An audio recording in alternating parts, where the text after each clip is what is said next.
Hey there everybody, Eric from Outer Limitless coming at you today with another video. Now in today's video we are going to look at a product from the company Crua Outdoors. Now if you're not familiar with Crua Outdoors, they make excellent camping gear. So basically, in essence, shelters that are, and I wouldn't say made for the backpacking genre, but nice, high quality camping gear. So for example, if you are car camping in, not gonna say completely glamping, but you're not gonna be roughing it either. If you want a good, high quality and well featured shelter system and sleep system, Crua is gonna be the company for you.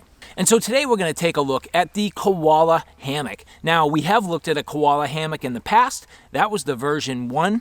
This is the version 2. So what Crua does very well is they take feedback from their customers and they make little refinements to their products. Now, at an initial glimpse, the version 2 is quite different from the version 1. It kind of takes from the same philosophy, but there are some significant improvements.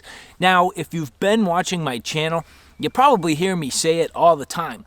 I don't just take a shelter or sleep system and bring it out into the middle of the mountains and hope for the best. I have to come out and I have to test it in a controlled environment so that I know what I'm getting into when I actually get out there into the field. And so that's exactly what we're doing here today. We're going to take the Crua Koala, we're going to literally remove it from the packaging, get a first look and impression, figure out how to set it up, and then moving into the future, I'm going to do a full field test using this out in a remote environment. But with that said, I have a whole bunch to do and a whole bunch to share with you. And if you're interested in seeing a little bit more about what I'm about to get into, do me a favor, stay tuned.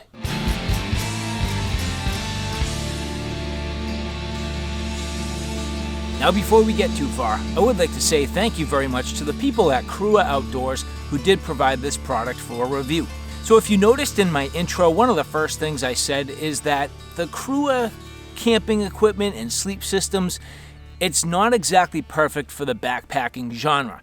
The reason why I say that is it tends to be a little bit bulky and a little bit heavy. And here you'll see I have my backpack here completely ready to go for today just to film this hammock review. And the hammock system takes up pretty much this entire pack. Now, when I say hammock system, this does also have an underquilt, a bug net, a shelter over the top, so in essence a nice quality tarp.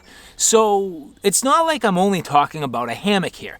The nice thing about the Crua products is they're a little bit modular. You can kind of mix and match different pieces depending on what you want to do, and they also are full featured. So different things like, pockets and cup holders, and actually a built-in koozie in the version 1.0, which I found was awesome. I came to greatly enjoy that. So the Crua stuff is going to be a little bit bulky and a little bit heavy, but again, it's full featured and it gives you a lot of options. And so at this point, just removing everything, I'm gonna take it all out of the bag and we're gonna look at each one of the components here. As I mentioned, I have not even removed any of this from the wrapper or, packaging, so everything coming out right now.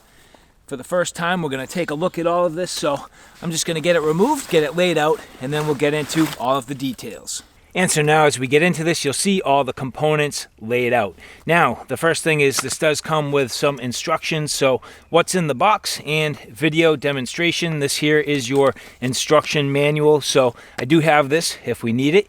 You'll notice here a quick little QR code in case you're interested. Now inside the box here, the Koala, and it also says Koala Max. That's one thing I do want to point out is that Crua does a nice job sizing their different systems. So a lot of times you'll see the main product and then Max. Max being a size up. So for example, if you had maybe more than one person and you wanted to share a shelter system or something like that, you'll see a lot of times they do offer a Max. But this one here being the straight up Koala, so not the Max version, this is the one person version of this. So inside the box, the hammock, which you'll see here, bug mesh, which I believe is in here, spreader bars, which should be inside with the hammock.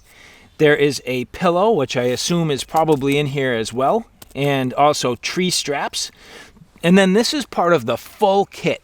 So the full kit also coming with a tarp. There's a quilt. There are stakes somewhere in here. And also this, which is pretty cool, a small little gear hammock. And that's one thing that if you're into hammock camping, you probably realize, yeah, you're hanging in the air, but where is all of your equipment and your gear? So to have a small little gear hammock that you can stash all your other equipment and gear, that is a big deal. So I'm glad that this kit comes with it, and Crua is definitely thinking about the user experience. Okay, so now as we get into this, I do need to go in a little bit of a logical order.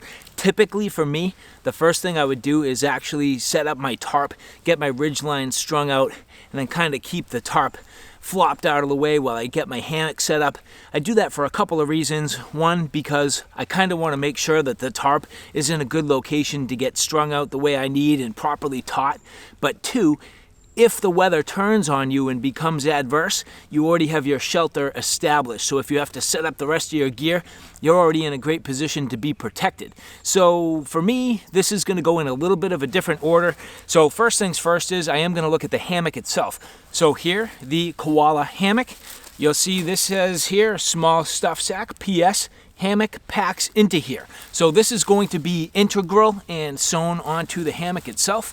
First thing you'll see, carabiner on the end and a little toggle on top. Now again, I have not as much as even looked at this, so we're going to learn about this together, and I do need to remove all of the tags.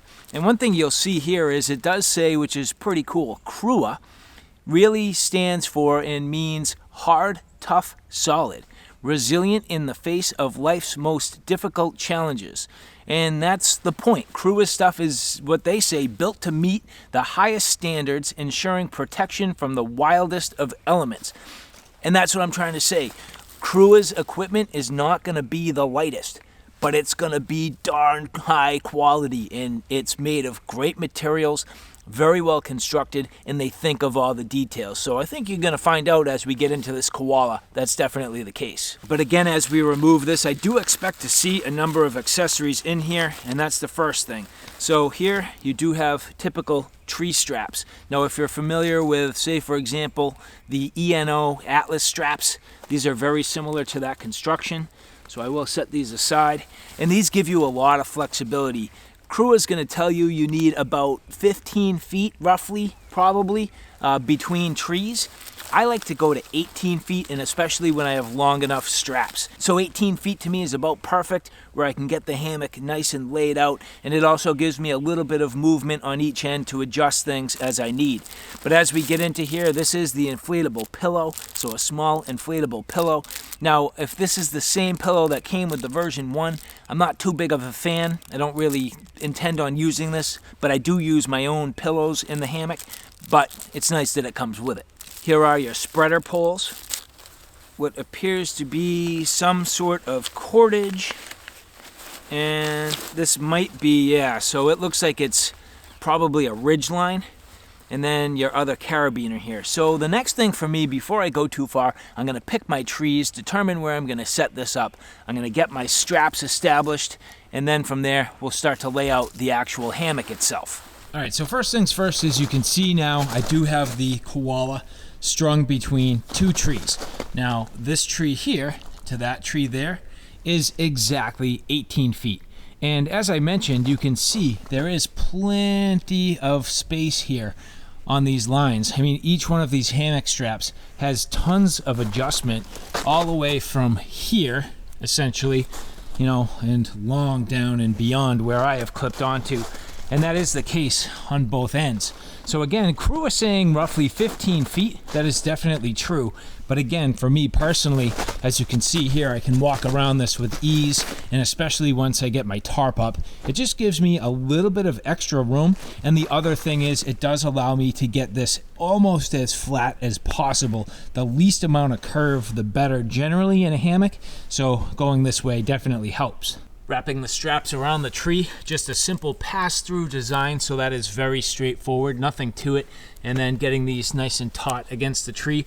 I have found that these types of straps do not do any damage to the tree, so that is nice. So not only is it a good quality strap, but it's going to help to minimize the amount of damage you're doing out in nature. Now, one thing I do have to point out while we're talking about hammocks, there are a few things that I've done here that I do not recommend for an overnight situation. First, as you can see, my hammock is literally above a couple of large logs. You can see the logs have knots and sticks and twigs sticking off of them. That is definitely a bad idea. So apart from this being a demonstration, if I was going to use this area, I would have to move these, and obviously these are substantial size and that would be a lot of work. So just something to consider. And the other thing is this location on a windy day, or if I really was, I don't know, smart, I probably wouldn't set up here. I have two trees.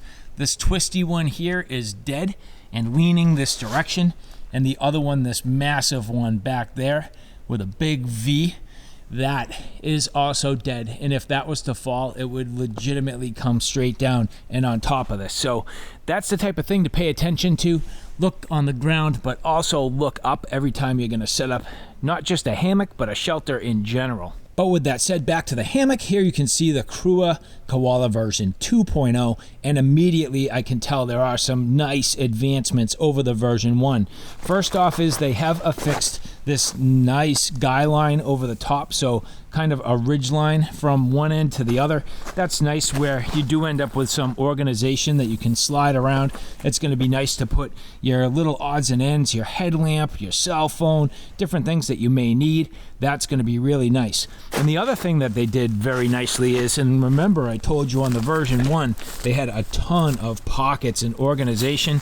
Well, that's also the case here with the version 2, but now it's on Velcro. So if you want, you can remove these, get them completely out of here, or you can adjust the location from one end to the other. So depending on what you're trying to do, that's going to be very nice. And the third thing they did that I can see that I do greatly like, they've actually taken the stuff sack, which used to be tied onto the side of the hammock.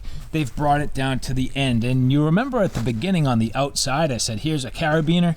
Well, that's actually the carabiner that you use to string this out. So you could theoretically clip this up, grab the carabiner from the other end, and literally start walking this out all the way to your other strap, and this will never hit the ground. That's a nice thing and a big deal for me. Remember, I'm setting up over sticks and twigs and things that can damage your equipment, so the ability to set this up without dragging it on the ground, to me, that's a big deal. And so as I mentioned, Crua's equipment is full featured equipment. So here, again, on the ridgeline, you have an initial zippered pocket with a couple little compartments here that you can stash some gear in. Now that's on the ridgeline, but inside the hammock now, you end up with another small pocket that looks to be about properly sized for a cell phone. Another nice little zippered compartment, maybe you put your wallet or your keys. A larger compartment here that actually will hold books or a tablet. And at this point, the iconic beer koozie. Very, very nice. You know what rhymes with hammock? Beer. Well said.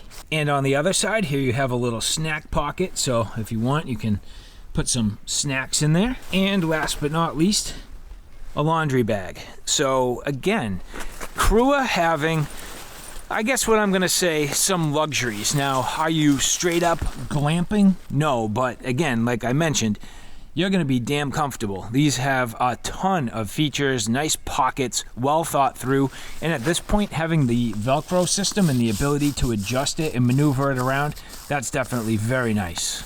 Now, if I had to be a little bit critical, and that's just my own personal opinion and my own likes and dislikes. For me personally, I don't like the blue. I'm not a big, like, bright in the woods type of guy. I'm kind of more of the subdued colors, you know, keep me hidden, you know, hide me away. I don't want people to see me. And Crua's shelter systems, for example, like their tents, like their Duo, they have a beautiful green color. So I would love to see Crua offering not just the brighter colors, but also the subdued colors. And to be honest, the bright blue is really going to limit my excitement factor for wanting to get this out there. If this was a nice deep olive green, I'd be jumping up and down to bring this out, because I know the features are going to be there, the quality is going to be there, but the color for me is kind of a big deal where I'm trying to be a little bit more stealth. So for Crua, just my suggestion, a nice deep gray, black, or even green would be awesome.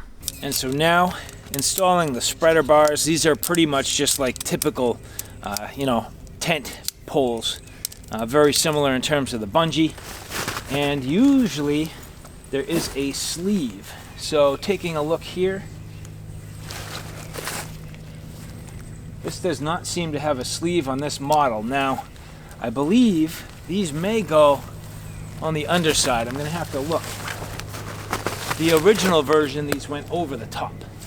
But here you can see the spreader bar is doing a very nice job just opening this up. Now at this point you can see it is quite high. I can bump it down a couple notches and bring the entire hammock a little bit lower. And so now with the spreader bars and the height adjusted, the one thing I don't completely understand, and you'll see here obviously that ridge line now is dangling. Now at first I'd say, well, I just need to adjust it, which yeah, of course, but you know, this is affixed inside this loop, so I don't think I'm supposed to remove that. And it's also the case on this end. So what I'm wondering is this here like some sort of a slip joint or something I'm supposed to be pulling, but it doesn't look like it the way it's been knotted. So at an initial glimpse, this is just a little bit confusing. Now I'll figure it out, but in the meantime I do want to get into the bug mesh. Now I wanted to show this with the spreader bars because this is part of the basic kit.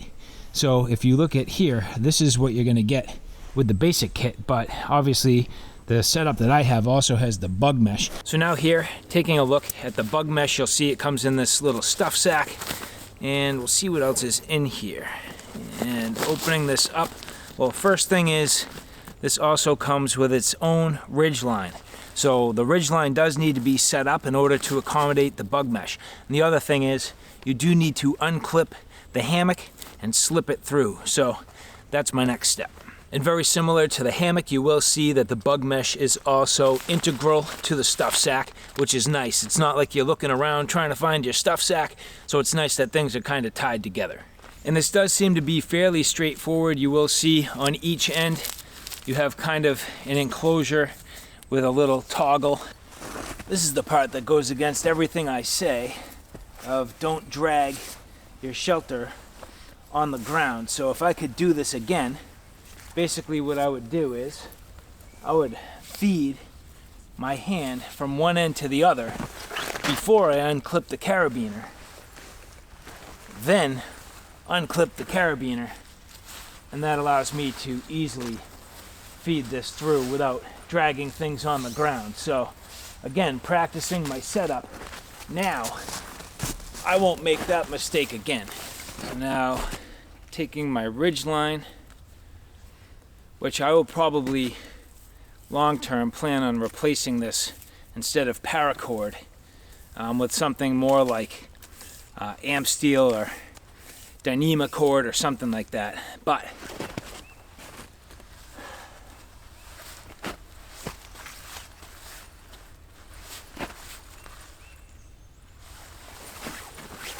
so again, talk about getting used to things. Well, I clearly wasn't setting up the ridge line the right way because I snuck it through the bug net. But if you look here, the bug net has these awesome clips, and that is just way easier. So practice in the controlled environment, so when I get out there, I'm ready to go. Imagine if it was raining on me right now, my hands were freezing, and I was trying to get this set up, fumbling around. Well, it's going to be a lot nicer to know how to do it quickly, right?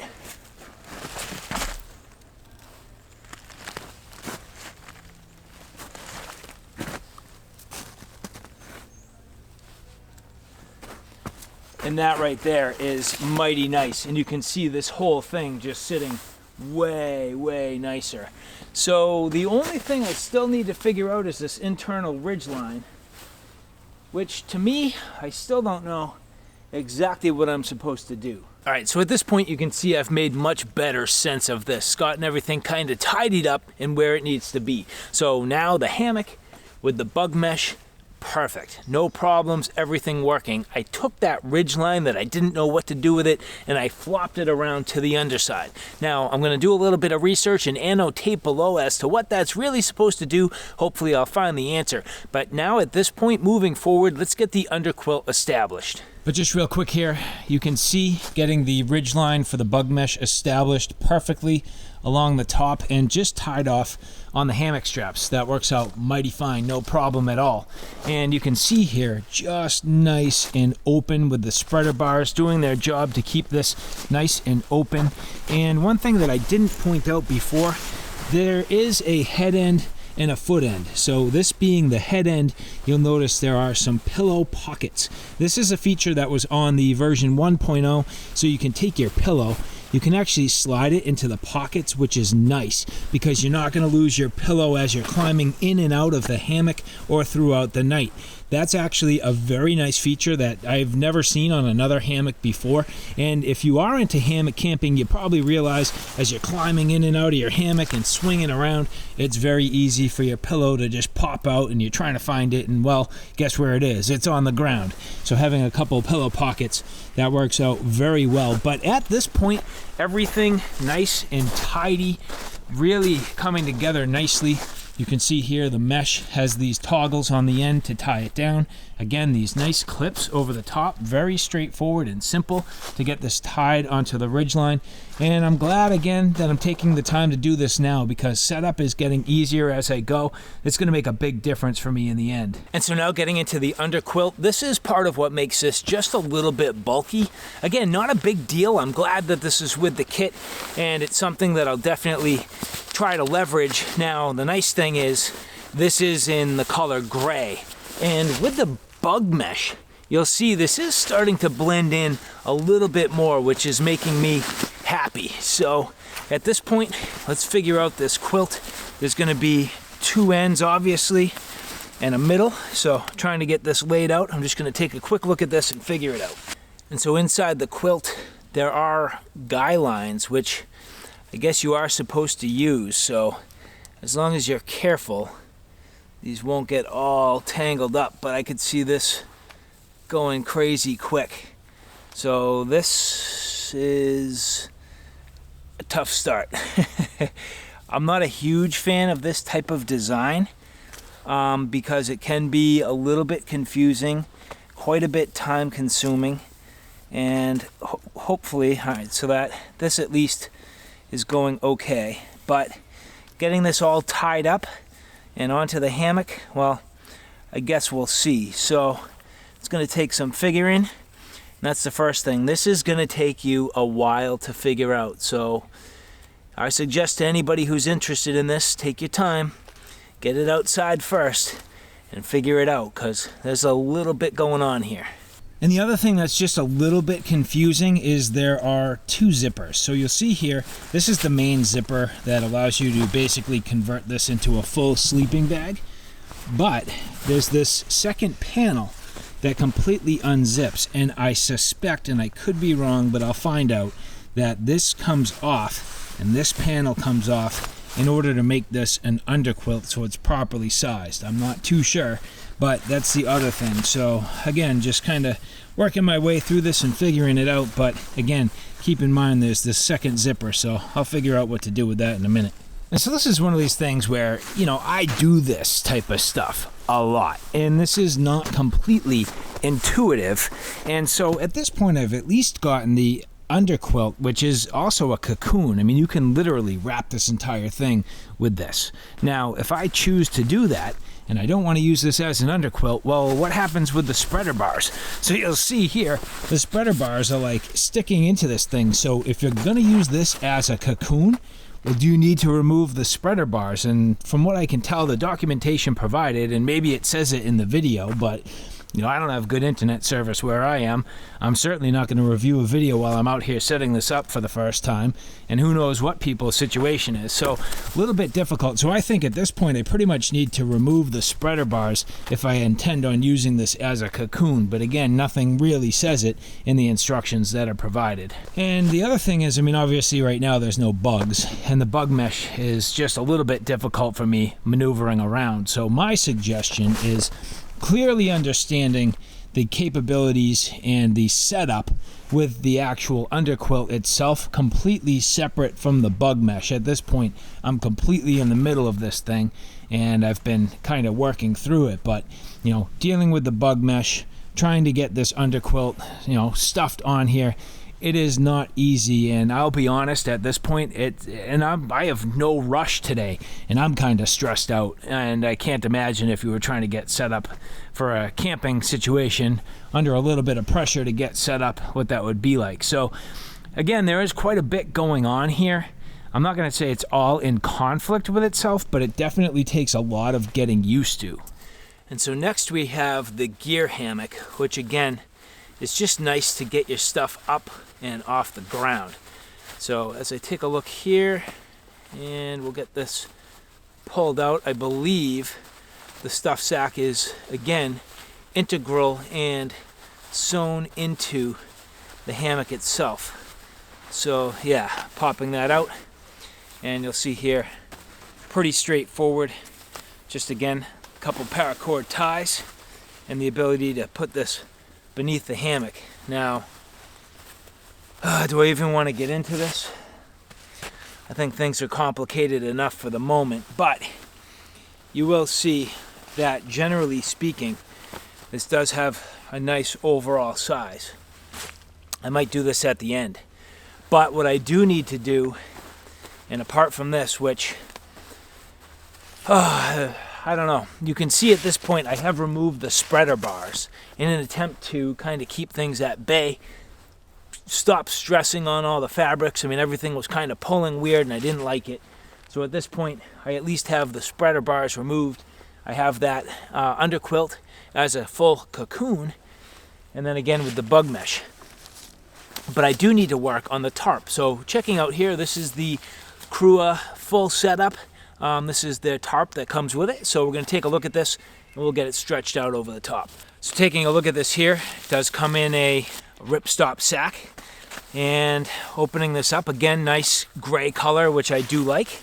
And the underside of this is sort of reflective and almost aluminized, which helps to overall, I would say, reduce the heat in the summer and help add a little bit of thermal value in the winter. Hard to say how it's really going to work, but that's the theory. And once we open this up, here we go. So it comes with some tie-outs and pegs. Now as I have this roughly laid out, you'll see the Crua logo. This is kind of like a bluish gray color. And then on the underside, you'll see again, this is reversible. So if you're going to use it in the summertime and you want to reflect the sun, cut down on a little bit of heat. You can see here also having the Crua logo on the aluminized side. So very nice. Now we'll see what this comes with in this stuff sack.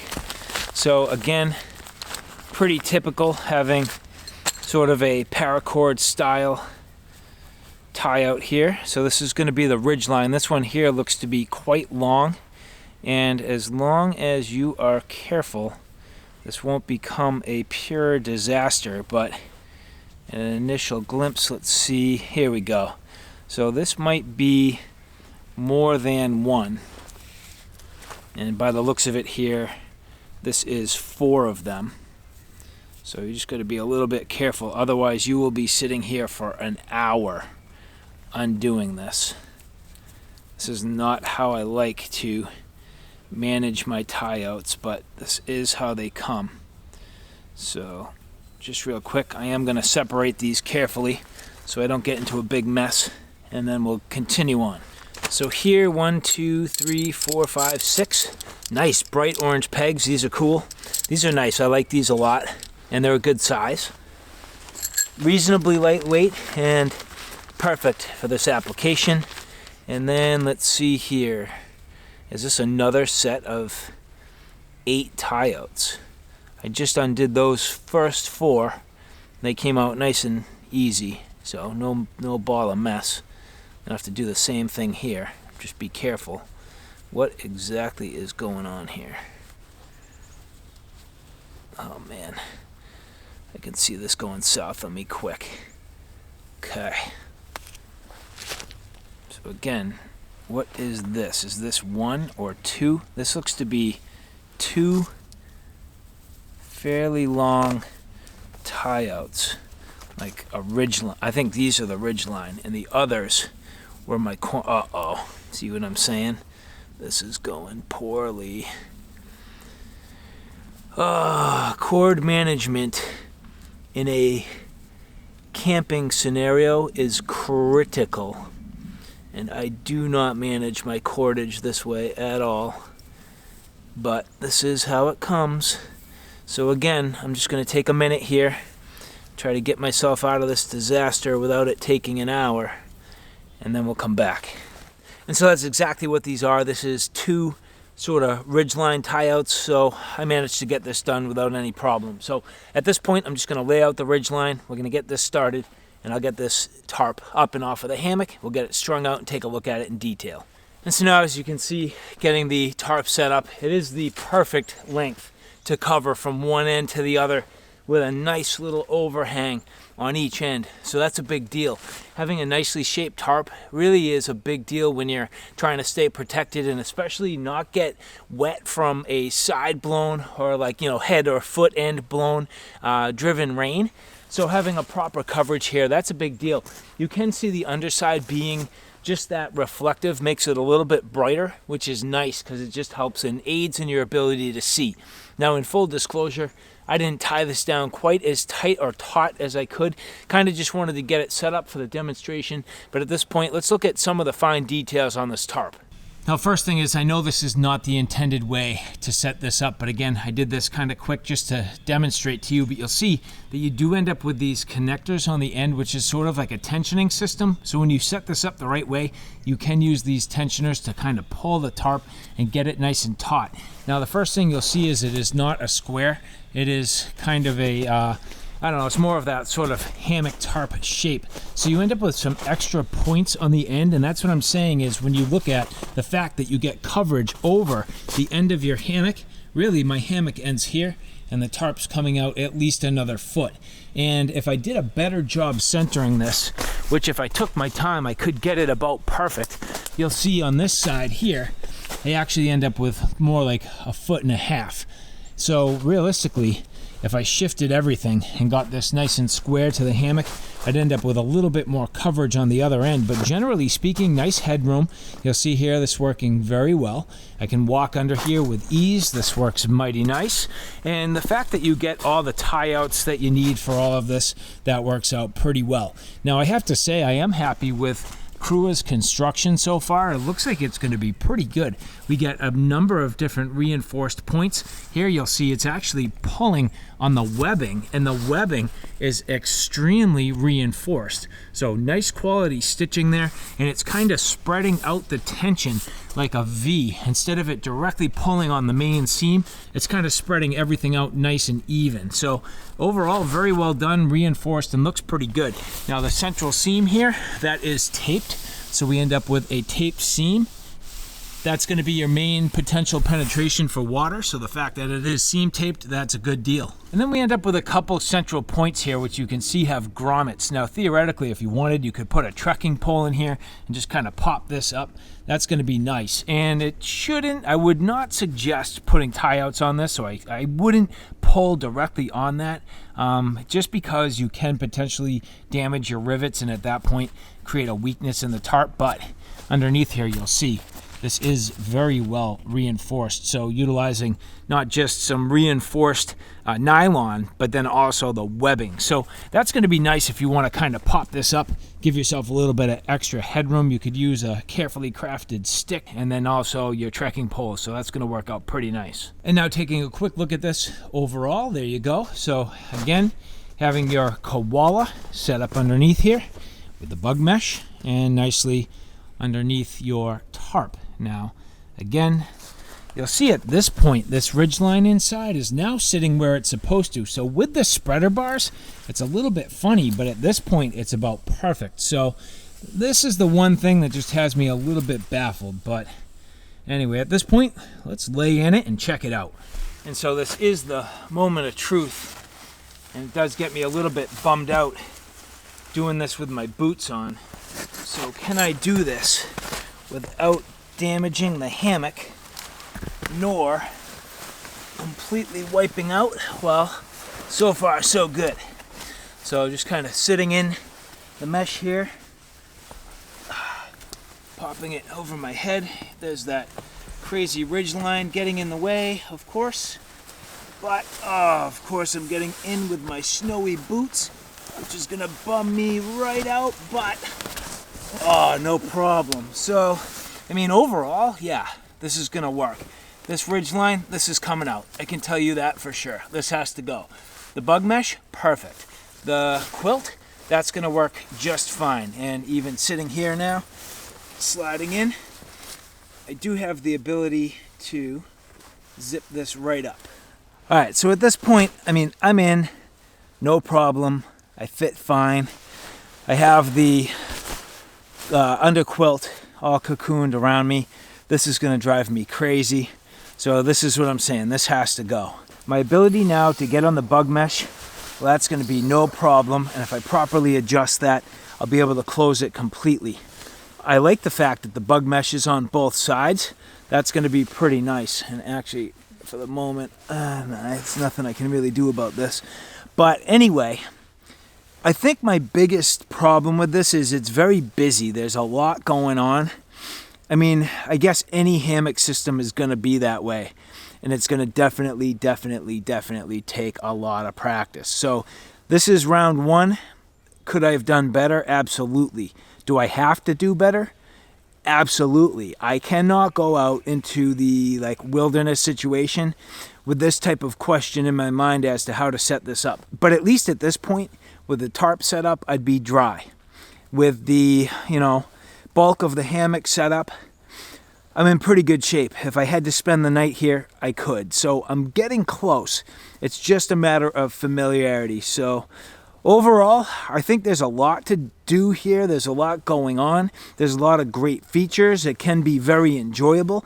I just think it takes a bit of practice. And like anything else, the more you do it, the more you'll get used to it. So at this point, I think I'm going to kick back for a minute and just enjoy myself.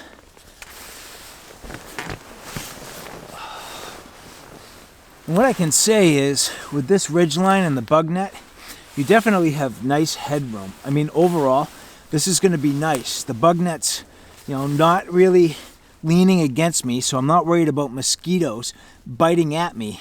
And if I didn't need the underquilt with the spreader bars, this would be absolutely perfect. So again, that's more to be practiced. Like, for example, if I didn't use the quilt as a cocoon, well, then I get the benefit of an underquilt and the spreader bars. And without this big crazy thing in my way, it would be perfect. So getting rid of this is going to be a big deal, and figuring out what to do with the underquilt. Again, this is going to take me probably 1 or 2 more sessions of practicing and using it in the controlled environment, but then I'll feel more confident in the future. So at this point, all right, guys, there you have it, a look at the Crua Koala version 2. I'd like to say thank you very much to the people at Crua for providing this full review. And as you've heard me say the entire time, practice makes perfect, and that's definitely the case with this. I do have to say, this is probably one of the more complicated setups that I've had to work with Crua. Most of their setups are very straightforward, and even the Koala version 1 was a little easier than this. Do I like it? Yes, I think I will like it. I actually really like the bug mesh design, but that's also a double-edged sword because that's what made this a little more difficult to set up. The hammock itself, I can say I definitely like the design. I'd love to try this with a little more of a simple setup with the spreader bars. I bet it'll be very comfortable.